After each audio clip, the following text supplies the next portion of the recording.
And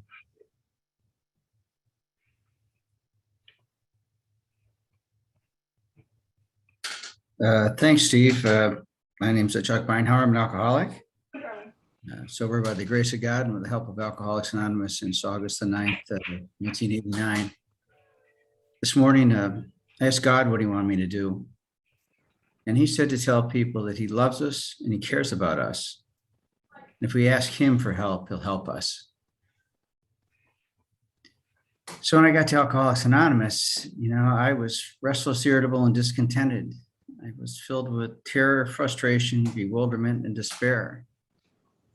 How do you get from there to happy, joyous, and free, to patience, tolerance, kindness, and love? Well, that's the AA Amazing Journey, and I hope to share mine with you tonight. I'm just a normal drunk. If I pick up a drink, I don't know what's going to happen. If I don't have alcohol in my system, I'm restless, irritable, and discontented, and the whole world plagues me. I'm just bothered by the world around me. Dr. Silkworth says in the doctor's opinion that we long for the ease and comfort that comes with that first drink. And I learned that, alcohol takes away my problems. All those people yelling at me, carping at me, complaining about me, disappointed by me, frightened by me. They were all in my head, but as soon as I took that first drink, it was like magic. It was magic, they're like a bell jar would come down over my head, just be quiet. It would all go away. And I learned that, at an early age.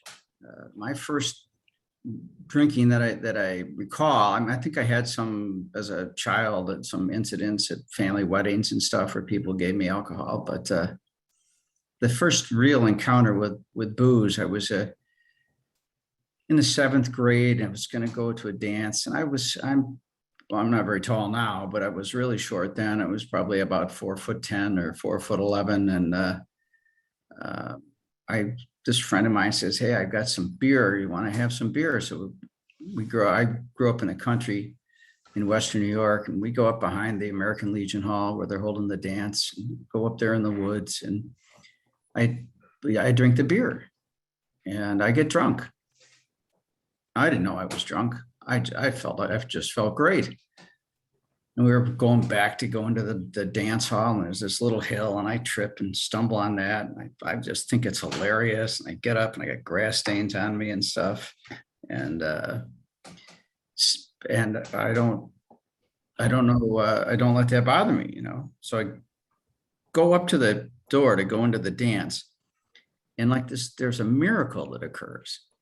I crossed that threshold, and I went from 4'10" to like 6 foot tall, just like that. Bang.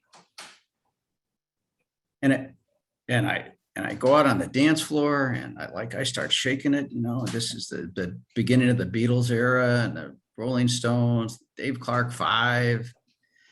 There's all the great British invasion, and these songs are playing, and I'm there dancing. I'm just having a terrific time. I'm going up to girls and breathing in their face so that they can smell the beer and just feel terrific. Now, I want to tell you something about myself. I couldn't carry a tune in a bucket. I have absolutely no sense of rhythm whatsoever. None. And for me to be out there on that dance floor at that time, I must have made the biggest ass of myself, but I didn't even think twice about it. And I went home that night, and I got really ill. I threw up. I had a blackout. There were parts of the night I couldn't remember. And I got up the next morning. It was a Saturday morning. I got up, and the only thing that I could think about was the next weekend. I couldn't wait to do this again. This was like unbelievable. I had found magic. I had power. I had power. In the world of power, I think all of us were born with about 50 watts of power, and you got to get up to 110 to become a full functioning adult. And at 14, you still have 50. You haven't gotten any. And I drank that beer and I went from 50 to 75, just like that. And I had found the solution. Um, and it would turn out that that's all that I ever looked for. And the rest of my friends and classmates who were, I looked at, I looked down on them because they weren't men, they hadn't drank. And I, shortly after that, started smoking cigarettes, and I started going to the pool hall and gambling, and I got involved, started having adult relationships with women. And we were just little tiny kids doing things that we had no business doing emotionally. And alcohol covered it all up and made it all possible and made me think that I was a man. That's what I thought. And I wasn't. I was an immature little boy. And it turned out that I would stay that immature little boy from that first drink until I was 40 years old. And from sometime after 40, when I came to Alcoholics Anonymous in 1979, I began the process of growing up. I started going through these steps, and with the help of these steps, I would become an adult. So when I was born with some unusual characteristics. They're seem to be pretty common to alcoholics, but not to the rest of the population. For example, I was born with an information bank. An information bank is this little tiny thing on the back of my head. And it is the source of all alkalogic. So a thought can fly into that information bank from out of nowhere, have no bearing at all whatsoever to reality. It goes in that information bank, runs through the alkalogic indicator and into my brain. And when it comes out my mouth, it comes out as gospel truth. Whatever it is, I believe it. If you put a lie detector on me, I would believe that thing. And it generally had no bearing whatsoever to reality. But I use that constantly to badger people, to put people down, to push people away. Another little article that came with me at birth that most people don't have, except for alcoholics, is a pair of boxing gloves. I shot out of that womb and I had on a pair of boxing gloves. And right from the time I was a little kid, I was fighting with everybody. I just disagreed with everybody. I was not, if you were to put a label on me, you would not say, well, this was a nice kid. I wasn't. I was argumentative. I was oppositional. And I just really attacked everyone. And the last article, and this one maybe was the best, was my blame thrower. When I came out of that womb, I was born with a blame thrower. And I used that blame thrower to always point the finger at someone else. It was never my fault, ever. I took responsibility for all the good things and no accountability or responsibility for the bad things and the havoc that they created in the lives of the people around me. It was their fault. They made me behave that way. I wouldn't have done that, but you would too. If that person was in your life, you would do that too. I had a feeling of unfairness and that nothing was right. And I had the solution to all of those horrible negative feelings that are created by a person who is selfish and self-centered in the extreme. And that was alcohol. It allowed me, after I found that, the guilt and shame and remorse, alcohol was like a big giant eraser, and it just took it away. Took it away. And of course, it never really did take it away. In 1979, I was 30 years old. I was a lawyer. I had made it through high school. I did well. And I went to a college and law school in Washington, D.C., and I did quite well. All through this whole time, I'm drinking. And now I'm like a regular drinker. I'm a blackout drinker whenever I pick up booze. Almost every time I black out. In fact, my feeling was that if I could remember the night before, I wasn't drunk. That's sort of the benchmark of being drunk was the blackout. and getting sick. That was an important part of it all. I mean, I can understand bulimics because I'd be sitting in a bar and it'd be 11 o'clock and I'd be full. And I would go in and stick my fingers down my throat so that I could go back and drink for a couple hours more. I mean, like, that's insanity. I'd get home and before I'd go to sleep, I'd stick my fingers down my throat because I had this, I wasn't stupid. I knew that it took a lot of time for the body to process booze. And when I'm counting hours for my body to process the booze that's in there, I'm going to be drunk for a long time. And I thought I could avert hangovers by making myself sick when I wasn't just naturally sick from over consuming alcohol. This marred and ruined every relationship. I was incapable of loving, and I was incapable of being loved. I could not accept anyone's love. I couldn't do it. In order to accept love, you have to trust people. And I was so untrustworthy, and I just projected that on everyone in my life. If I was untrustworthy, they were too. And so I couldn't trust anyone. And my mind, my little information bank, would generate ideas to convince me that these people in my life were untrustworthy, didn't belong in my life. They weren't appropriate for me. I look back on my life now and I know that that's probably not true. There are a lot of people who love me very much and cared deeply for me, but I couldn't reciprocate.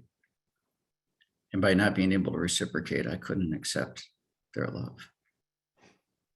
So there I was in 1979. It's December 14th, 1979. I can remember the day like it was yesterday.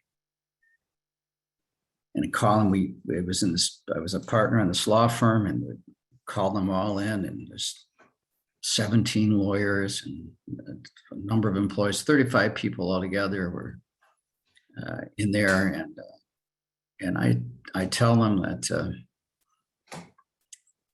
December the 14th was a payday, and I explained to them that the money was not available and the paychecks, they weren't going to get paid that day, but we were hopeful that the next couple of weeks we'd be able to make that paycheck good. And I told them that the Christmas bonus that they were all going to get was not going to be available to them. We weren't going to be able to pay them that Christmas bonus. And then as a real Christmas gift, I said to them that the firm was going to close in 2 weeks and none of them would have jobs. And I wished them a Merry Christmas. I walked out of that office. Now, this was a really good, it was a law firm with some young lawyers, and there were some really good young lawyers in that firm. And it was the potential to be a very successful firm. And that law firm failed for one reason, and for only one reason. The managing partner in that law firm was an alcoholic. And that managing partner was me. And after I left that day, the terror that I was filled with was beyond description. 9 months prior to that, March the 5th, 1979, my mother had died. And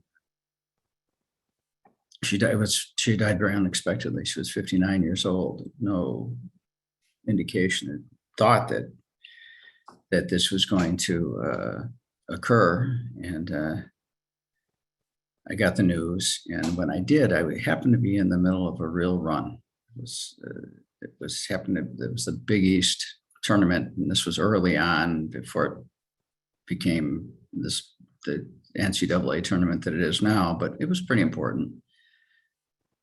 Georgetown was playing Syracuse, and I was on a binge, a weekend-long binge with cocaine and alcohol with scotch and beer and drambuie, some hashish, black hashish, amyl nitrates.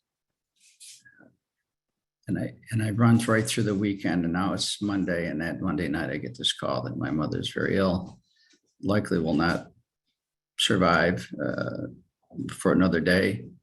I better get home quick. Before I could get on a plane, she passed away that night. I flew back up to Western New York, and I just continued to run. I went to that weekend, and I have almost no recollection of it. Not just a few spots along the way. But the one thing I do recall was that Friday morning, it was March the 9th, and we were going to bury my mother that day. And I'm sitting in the funeral home, and I'm saying to myself, I got to just stay straight for this thing. I can't get high. I got to remember this. This is important. And I'm thinking, I'm not going to make it. I can't. But this voice says to me, well, Chuck, you don't have to stay sober all day. If you just stay sober until the funeral breakfast, and that'll be fine. Nobody gives a shit after the funeral breakfast. They won't even know that that doesn't matter to them. So I thought, oh, that's pretty good. I can do that. So I started to take a deep breath. I feel good about that. And then I hear this little voice again. And now I really begin applying alcohol logic to this thing, because I said, well, if you're going to get high at the funeral breakfast, you might as well get high at the cemetery. Who the hell's going to know that? And everybody knows what happens at the cemetery. There's nothing to remember about that. So that feels pretty good. I like that idea. Then his voice says, well, you could get high. You could get high just when you leave the church. You'll be okay. Forget the funeral procession. Don't worry about that. So I say, okay, good. Now I've got it. It's in the morning. It's maybe not more than 2.5 hours that I'll have to stay sober and clean. I sit back. I just feel wonderful about that feeling. This is good. I'm going to do it. And then I reach in my pocket and I pull out this chunk of black hashish, and I bite into this thing, and bang, I'm gone. I'm off. And I don't remember anything about the day. It's the last thing that I remember. And I continued in that state. I lived in a brownout from then until the law firm collapsed 9 months later. And during that time, I did things and I crossed lines that I had promised myself as a lawyer I would never do, ever. And I violated things that I had promised myself. And I had derided people that I heard behave that way. I lost all self-respect, had no self-esteem. I was filled with fear, filled with terror. Couldn't sleep. I didn't sleep from July of 1979 until December. I don't think I slept more than an hour or two at a clip. And even then, I wasn't really sleeping. I was sort of passed out. And then everything was gone. I woke up on January 1st, 1980, and everything that I'd worked for all my life was gone. I kicked around New York City for the next 11 months. And on November 14th, 1980, I filed personal bankruptcy. And on December 10th, 1980, I loaded up a truck to move back to my hometown of Warsaw, New York. When I got into that, the truck was all loaded up, and I'm up in my apartment that night. And I have to go to bankruptcy court the next day to finalize this hearing. And then I was going to leave. But I forgot something, and I went down to the truck to pull this thing out of the truck. At the time, I lived at 85th Street and East End Avenue in Manhattan. The truck was parked on 85th Street. It's a dead end street. So it was right there. I went down and I look, and I don't see the truck. I look around a little bit more, and I still don't see the truck. And I start walking around the streets, and I don't see the truck. And I realized that, oh my God, the truck has been stolen. Now, ordinarily, this is something that would alarm someone, cause a great alarm. And if all my possessions in the world were on this truck, except for a suitcase, and another little small case, and the suit that I was going to wear to court the next day. So instead of being concerned about that, I actually sat back and I was, by the way, I was drunk and stoned out of my mind as this is going on. But what I realized is that, well, this is like something right out of Kurt Vonnegut. And I thought that there's a certain equity in the whole world here. I left Little Warsaw, New York, in 1967 to go to college, and I had two suitcases and one suit. Now here it is, 13 years later. I'm going back to Warsaw, New York the next day. I have two suitcases and one suit. So now you know what I thought, right? I'm even. I'm even. I left home with this. I'm coming home with this. I'm not taking anything out of the world. I left it all there. Well, of course, that's insanity. I disregarded all of the harm that I had done, all the people that I had hurt, all the creditors that I had screwed. I didn't think about any of that. And I would live in this delusional world for the next 10 years. People would ask me, you know, how come you're not, I'd stop practicing law. And I stopped because I couldn't practice law. I no longer had the mental ability to practice law. Couldn't do it. So people would ask me, you know, why aren't you practicing law? And I would tell them I'm retired. Now, retired means that you have earned a sufficient amount of money such that the income generated by that money will allow you to live in the style to which you are accustomed for the rest of your life. I didn't have 50 cents. So the people in my hometown, they knew I didn't have, it's a small town, they knew I didn't have anything in the bank. So what they surmised was that I had salted away millions in Bahamian banks.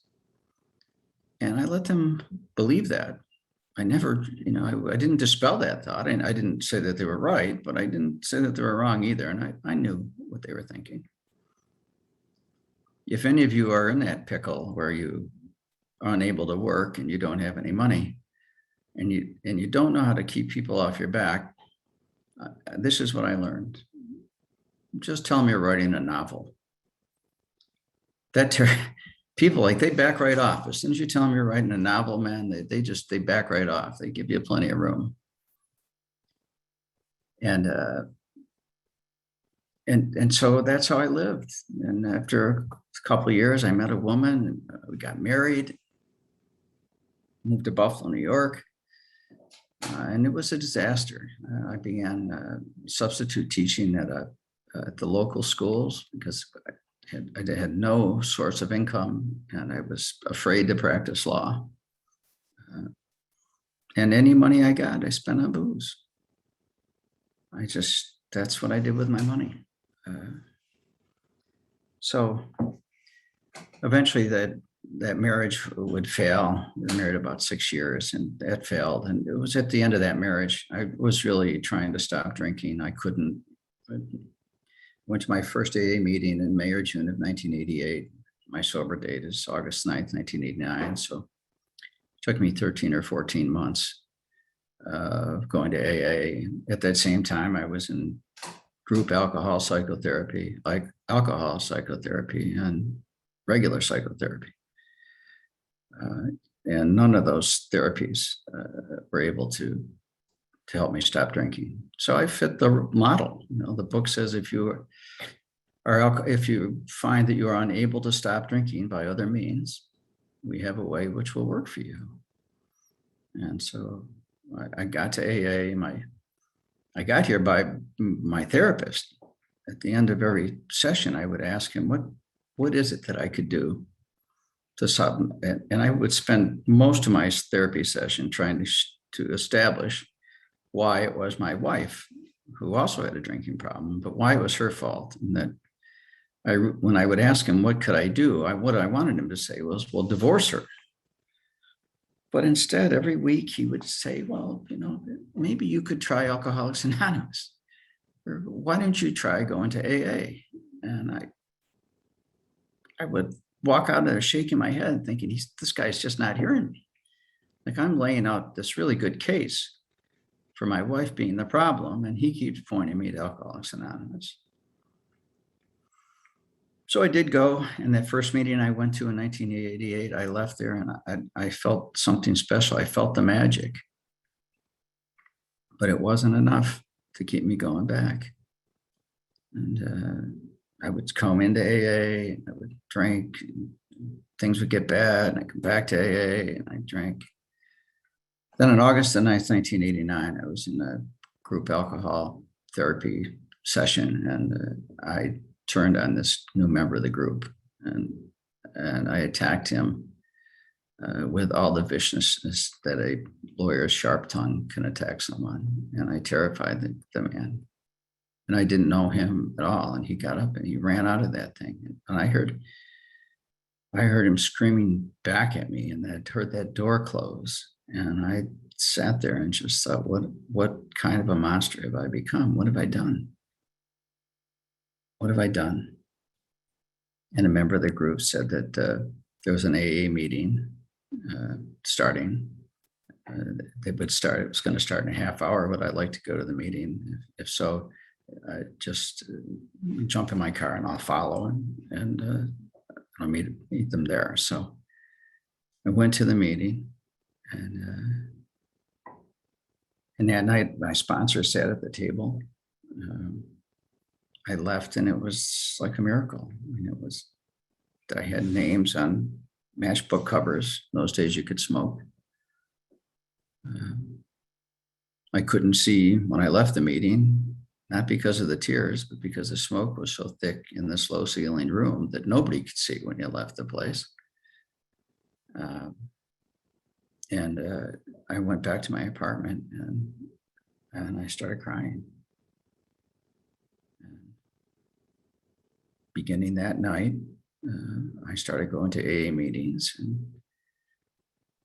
and I've never stopped. I still, now with Zoom, I go to at least one meeting every day. But even then, at the beginning, I went to 2 or 3 meetings a day. A couple of meetings just about every day. On the weekends, I would go to 3. I began to get involved in Alcoholics Anonymous the first Sunday.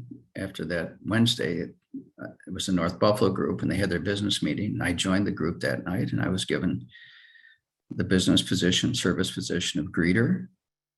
And from that day until this, there's never been a day in Alcoholics Anonymous that I haven't held a service position. It's 32 years. Along the way, I've had a chance to, I've done every position in the home group, every position at the area. And I was fortunate enough to serve as a delegate for my area a few years ago to the General Service Conference. But service, I believe, is the key. We have to get outside of ourselves. And I didn't know that at the time. So I got involved, and I started going out to dinner with people in AA, and we had our little group of newcomers. And we would meet before the meeting, and we would talk to each other during the day, and we'd meet after the meeting. We'd go to dinner, and because of that fellowship, I made the first decision that you have to make when you join Alcoholics Anonymous. And that's, do you want what we have? And it was a fellowship of AA that brought me in.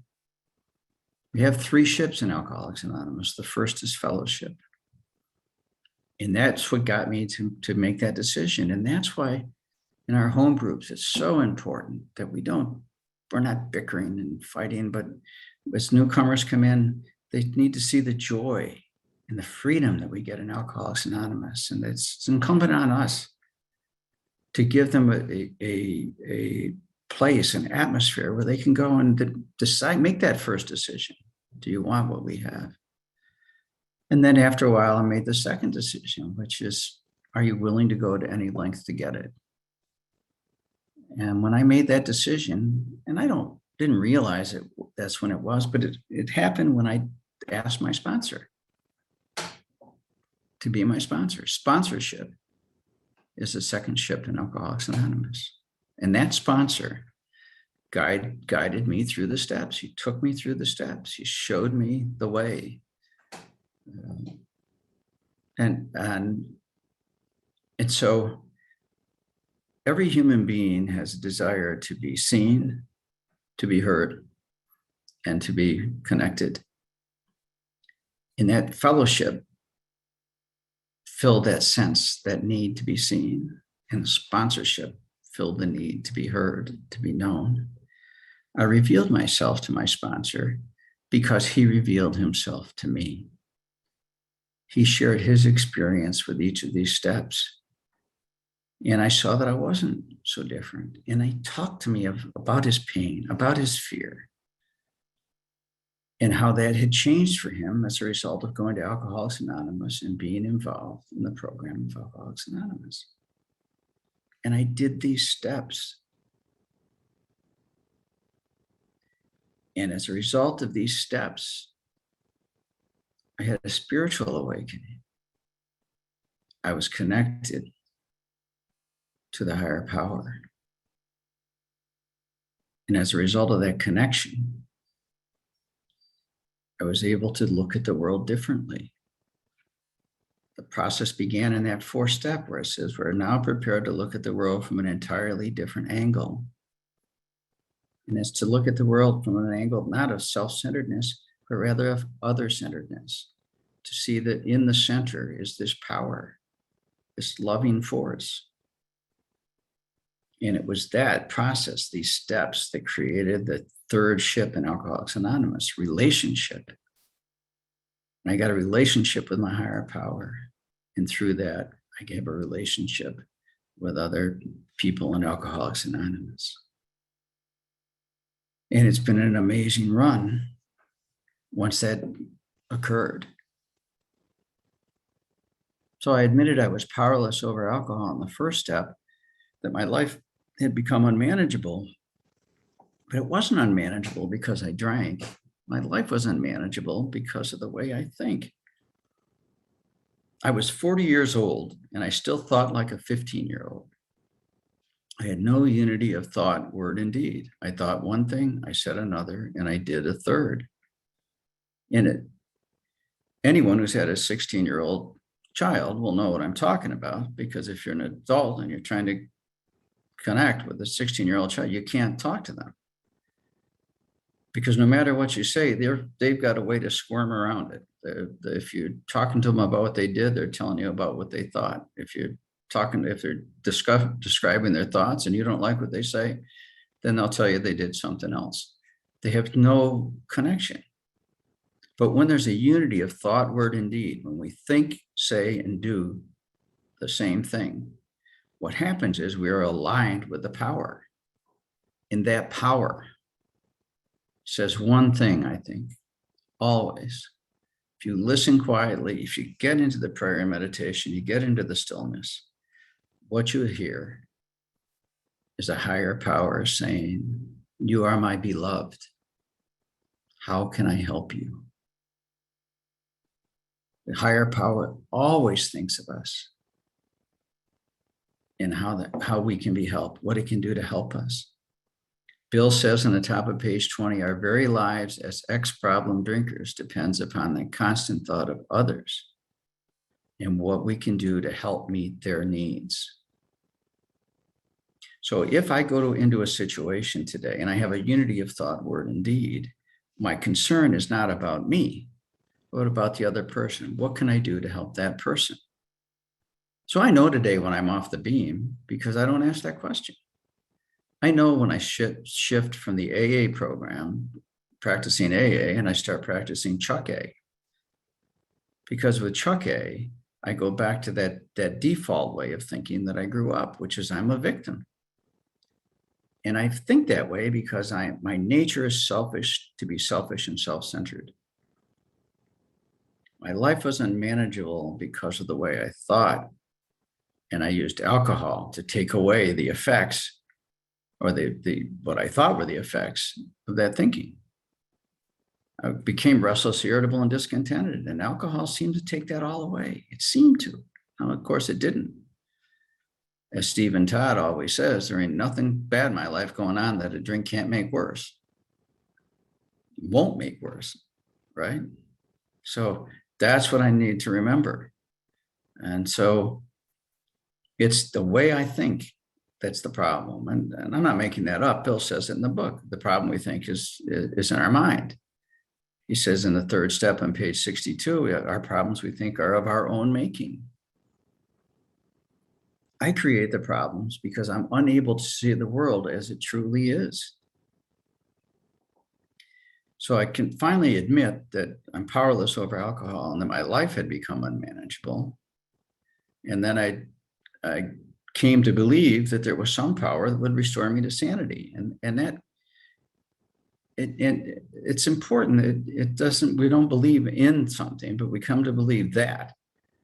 And for me, I was an atheist for the second time in my life when I got to AA, and I didn't know how I was going to get beyond this because I could read the stuff and I saw that it said God. I talked with my sponsor and he said, look, you don't need to worry about that. He says, use us as an example. Because I knew that alcohol, by admitting that I was powerless over alcohol, I had already found a higher power. I knew a higher power. That was alcohol. That's the lower higher power. And that had me in its grips. And I knew that. So I had to find a power greater than alcohol, or I couldn't get out of this. And I looked around AA and I saw hundreds of men and women who said they had found a power greater than alcohol and that they weren't drinking. So what I was told was just do these steps and you will find that power. That's what you get. We have a spiritual awakening as the result of these steps. That's the only thing that we have. And that spiritual awakening is a profound alteration in the way we react to life. So my reaction prior to the AA program was one of a victim. I perceived myself as a victim. And so everyone else was always to blame. As a result of the steps of Alcoholics Anonymous, I'm generally able to look at a situation and think, what can I bring? How can I help? What can I do to help? That sentence on the top of page 20 says the constant thought of others. But I think what that means is whenever I interact with another person, it's incumbent on me to ask, what can I do to make that person's life better? That's all. And if I'm not interacting with people, it's fine to go do the things I want to do. So I get to that third step, and the third step says, my God, I offer myself to you. So I'm a lawyer. Offer means a contract. That's what it means. So what's this contract about?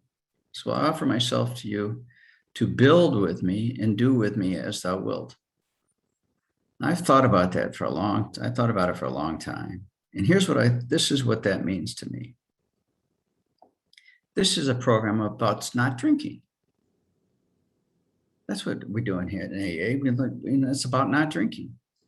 And so I think what that sentence means is to build Alcoholics Anonymous with me. And the way that he's going to build Alcoholics Anonymous is by having each one of us who gets the gift of sobriety go out and tell the world Alcoholics Anonymous is here, and find alcoholics or find their family members who are suffering from being around the alcoholic, and let them know that if you know a person who can't stop drinking, we have a way that will help him. Send him over here. So that's what I think in that third step prayer, that's what he's talking about, to build AA. And the way he's going to do it is with my story. And then it says, relieve me of the bondage of self. That's selfishness and self-centeredness. That's what steps 4, 5, 6, and 7 are about. That's how we're relieved of the bondage of self. So relieve me of the bondage of self. Why? So that I'll feel better? No. Relieve me of the bondage of self so that I may better do thy will. Because once that bondage of self is gone, then I can go out and I can talk to other alcoholics and I can talk to them about AA. And then it says, take away my difficulties. And those difficulties, I think, are outlined at the bottom of page 52. They're the bedevilments. And in those bedevilments, we find that we have trouble with personal relationships. We're prey to misery and depression. We can't make a living. There's 8 bedevilments. So we ask him, take those away. Why? So that I'll feel better? Absolutely not. Take away my difficulties, that victory over them may bear witness to those I would help of your power, your love, and your way of life. And so I can sit here today and tell you that those bedevilments, for the most part, are not part of my life anymore. They've been taken away. And they are taken away precisely to the extent that I follow this path of sacrifice, mercy, and forgiveness that's outlined for us as his way of life in the program of Alcoholics Anonymous. Sacrifice, we have to give up ourselves. That's what this change in the way of looking at the world. I stop thinking about me and I think about others. I give up my life. I used up the Chuck B time. I used that up before I ever got to AA. I don't need to sit around and worry about time for me. That's gone.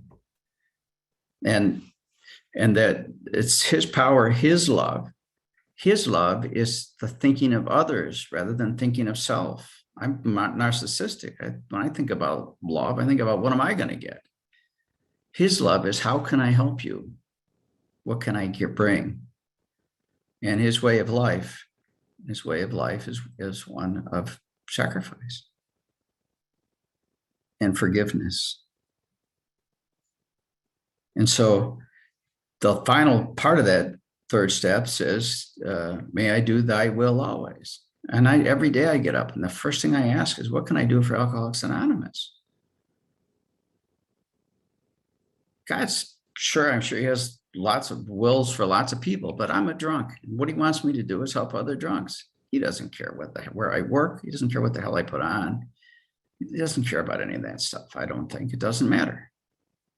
But if I have the opportunity to help Alcoholics Anonymous, I pray that he give me the strength and the willingness and the obedience to do that. And so that's what I do. And after that contract, then we begin this process, 4, 5, 6, and 7, to be relieved of the bondage of self. So in the fourth step, I uncover the negative emotions in life: anger, fear, and anxiety. Those are uncovered in the fourth step as I write them out. And I didn't write the fourth step. I asked my higher power to write it. If I'd written that fourth step, I would have had a totally different approach. But in that fourth step, I learned the anger, who I'm mad at, why I'm mad at them, how it affected me. But there's a fourth column, and it's a word column. And that fourth column is, where was I at fault? How was I to blame? What could I have done better? And this is why I need another human being in the fifth step, because that's where I look at life from an entirely different angle. And that's where I see that admonition on page 62. We stepped on the toes of others and they retaliated. That's where I see it. It's in that fourth column of the fourth step. Now, Bill was clever. If he'd put all 4 of those columns in that book, there's not an alcoholic on earth that would have done the thing. I felt pretty good. I got done with those first 3 columns. I had a pretty good case there about why I was a victim. So when I went into that fifth step, I thought I was going to come out of that, get what I always wanted in therapy. I had no idea that exactly the opposite was going to happen. And I was going to find out that I was the one who caused the problems in my life. And it was the toes that I stepped on. People were just responding to what I had done to them. I was shocked by that. And then I found out in the fifth step, I had to admit that the exact nature of my wrongs is selfishness and self-centeredness. It's not the confession. I need to talk about all of those things, but the purpose of the sponsor and the focus of the sponsor is to show us that it's selfish, we're selfish and self-centered. As Bill says on page 62, selfishness and self-centeredness, that we think is the root of our problems. The root, that's where they came from. That's my nature. That's who I am. That's why I was born with boxing gloves on. That's why I have that blame thrower. That's why I had the information bank. I have to overcome those. I still have all of those things, but with the help of this higher power, I don't put them into action. So We learn that, and if we make that admission in the 5th step. In the 6th step, we see that we have certain defects. We behave in a certain way. And what I found out was I was a liar, a cheat, and a thief. I was manipulative, abusive, and controlling. I was prideful and angry and lustful and envious and gluttonous and greedy and lazy. There's nothing I could do about it. Like nothing. I tried to work on those things and it just got worse. And people would say, well, yeah, I'm working on honesty, or I'm working on this. And I got nowhere until on July 1st, 1996, I was brought to my knees. 1995, rather. July 1st, 1995, 6 years sober. I got married in sobriety. I have a wonderful wife. She's sober the same length of time as I am. We both got sober in 1989. On our wedding day, I was given a 10-year-old son. It was the greatest gift that anyone could ever get. A year after that, we had a daughter, and we were pregnant with another child. And I go to work to pay my bills, and I don't have any money. I don't know what I'd done for 7 months. But what I finally realized that day when I got down on my knees and I prayed to God is that I had given God all the good things. In the 7th step, it says we give him all things, good and bad. And I didn't give him the bad. I didn't give him the struggles that I was having with work. I didn't give him my inability to focus my attention and to send out bills. I was doing work and not billing for it. It was insanity. But I wasn't doing that. And that day, I gave it all to God, and I have done that every day since then and every minute since then. And that's when my life changed. That's when I was relieved of the bondage of self. I was humbled. I was brought to my knees. And I realized that I had to give all of me, good and bad. And then it says, take away the shortcomings that stand in the way of my usefulness to you and my fellows. So today, I don't work on character defects. I ask God to use me. In the big book, it says we've done this work so that we can fit ourselves to be of maximum usefulness to God and others. So that's what I want to be. If I'm being used by God, by the higher power, if I'm being used in whatever it is I'm doing, then those defects don't come into play. I don't behave that way. I don't think that way. I don't create situations that cause me to be restless, irritable, and discontented. But if I turn away from that power and try to do it myself, it all comes back. So there are 4 freedoms in Alcoholics Anonymous. Steps 1 and 2 give us freedom from the obsession to drink alcohol. 3 through 7, freedom from the bondage of self. 8 and 9, freedom from the fear of others. And 10, 11, and 12, freedom from the fear of the hereafter. So we get those 4 beautiful freedoms. I wish I was getting toward the end of the hour, so I wish I had time, but I don't have time to talk about the rest of the steps. But I want to close with this. Humility is the most important thing. I think that in the end is what this is all about. I have to become humble, and I am humbled. So I was sober 10 years, and it was a beautiful day in August. I was going to go to my home group.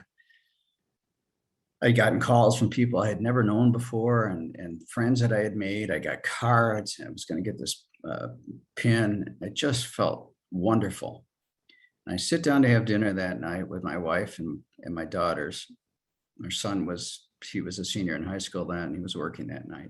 The girls were little. They were 4 and 5. Sit down to have dinner, and my youngest daughter won't eat her broccoli. So I told her, Lydia, you have to eat your broccoli. And she refuses. She's, no, I'm not going to eat it. She just refuses. And that meant she had like 2 little, there wasn't enough broccoli on the plate that you could see it, but she hated it. So I said, if you don't eat your broccoli, you're not going to get any dessert. She doesn't eat it. And her sister, Marissa, a year older, starts crying. So I said to Marissa, why are you crying? She said, well, I'm crying because Lydia's not going to get any dessert. So I tell my wife, we better put this down, because when we send her to CODA, we can let her know that she had these codependent traits very early on in life. And so we get done with dinner and I go upstairs to get ready to go to the meeting and come back down to leave. And Sue and the girls are watching this television show. So I go over to Lydia, who didn't have dessert. And I say, give Daddy a kiss goodbye. And she does. And I kiss Sue goodbye. And then Marissa's she's still crying. So I tell her, honey, give Daddy a kiss goodbye. And she's with these big crocodile tears. Where are you going, Daddy? And so I'm going to a meeting. And she says, why do you go to those meetings, Daddy? I said, well, so they help me to be a better daddy. She said, well, they're not doing a very good job. Thank you. God bless you.